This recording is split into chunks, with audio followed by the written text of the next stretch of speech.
these plates of cells which are hepatocytes. Good.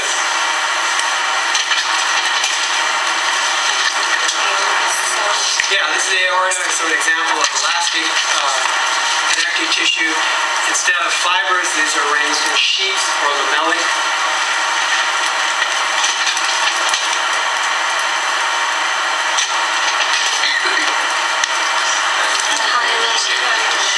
Well, I mean, if this were H&E, you'd have to say possibly elastic. But you're right, it is hyaline cartilage. And again, knowledge of where you find the type of cartilage would be helpful because you'd be provided with a low-power conduit. So clearly, perichondrium, we've got lacunae with chondrocytes. Here we go, the elastic cartilage. Same song, second verse, only rotated 90 degrees in terms of orientation.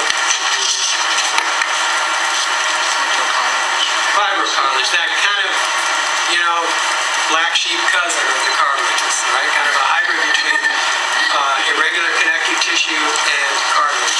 And again, keep in mind where you find it. Okay, what kind of bone is this right here? Spongy, trabecular, and cells. Okay? If we're talking about cells that you find in bone, one cell that's completely in tune would be, what are about cells that can be found on bone surfaces?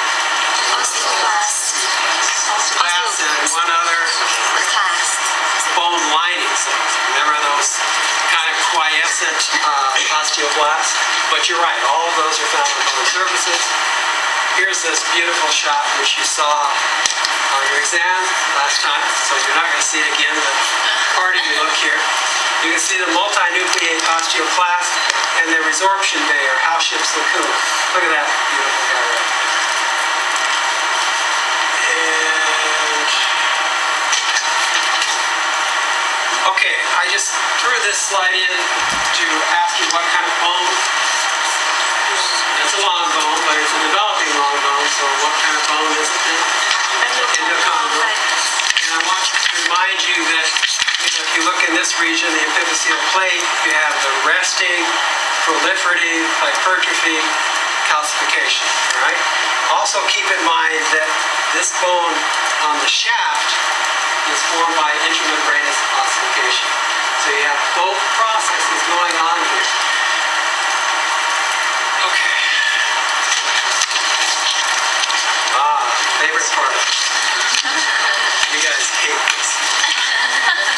What kind of white blood cell are you looking at?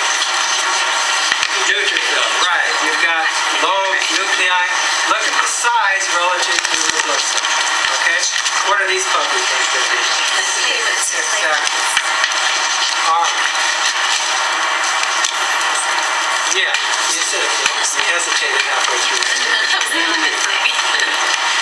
Sing it out. No marking off at this point. So low nucleus and granules that are eosinophilic. And then again, look at the size. It's relatively large relative to a red blood cell. Basophil. There's clearly a color difference between the eosinophil. Low nucleus. Again, look at the size. Alright, lymphocyte. And again, look at the size. It's closer in size to the red blood cell than any of the granulocytes we just looked at. Alright? Round nucleus, just this thin little rim of cytoplasm. And then this puppy, again, look at the size. It's huge. Right? Monocyte. And that should be it on your favorite part of the course. So, one of those will be on except when the one that you know is the one that won't be. No lymphocyte. I wouldn't do that to you again. Alright, what kind of muscle here? Okay, and you know because of and position of the nucleus. Okay? What kind of muscle? Cardiac. Got striation. Again, look at the nuclear position. And in this micrograph, you've clearly got intercalated.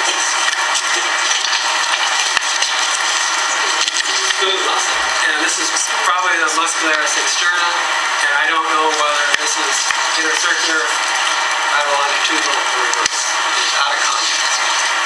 Anyway, smooth those. Blood vessels, okay. We already saw this one. So we got to talk about blood vessels, and this is the aorta, which is an example of a large conducting or elastic artery, right? You've got the tunica intima and the tissue, right? The next shot is a nice shot of a muscular or distributing artery, and its accompanying vein. Clearly elastic stain. You can see that the media is really almost void of elastic tissue, but we have this really well-defined internal, and you can see the semblance of a external. What is this stuff here? Good. Okay, this is a cross-section of what? Okay. So in the spinal cord, as opposed to the brain, the white matter is located peripherally. So this region here would be gray matter. Up here would be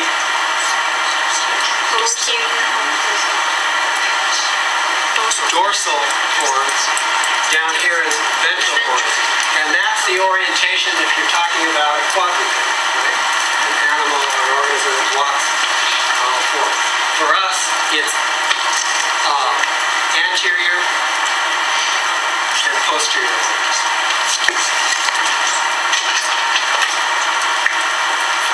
Sarah, this is what? Peripheral nerve. You sure it's not a thyroid follicle? Good. This is peripheral nerve. We've got multiple fascicles. The connective tissue that delimits each fascicle is the perineurum. The fascicles, including their perineurum, are embedded in what?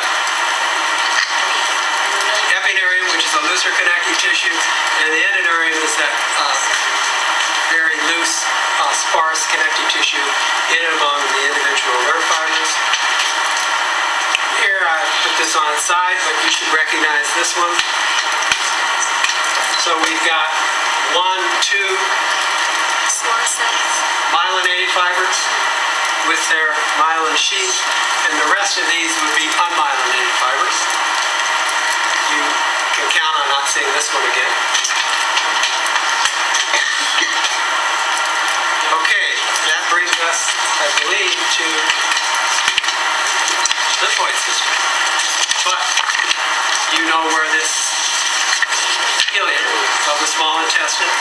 You can see clearly, well, first we've got the outer longitudinal layer is kind of folded over up here. But here we pick it up here. We can see the adipose tissue. This would be a mesothelial lining. This would be the mesentery that's suspending it in an umbilical cavity. We've got the mucosa, and I'm just kind of drawing a line around it. And the mucosa consists of three components. Simple columnar epithelium, laminar propria, and muscularis mucosa. You can see that in these regions right here, it looks like the muscularis mucosa is interrupted because of the infiltrate off the follicles. This then, for the most part, in some mucosa, but some of it, the infiltrate gets up into the lamina propria places, would be Peyer's patch. All right? So this is what?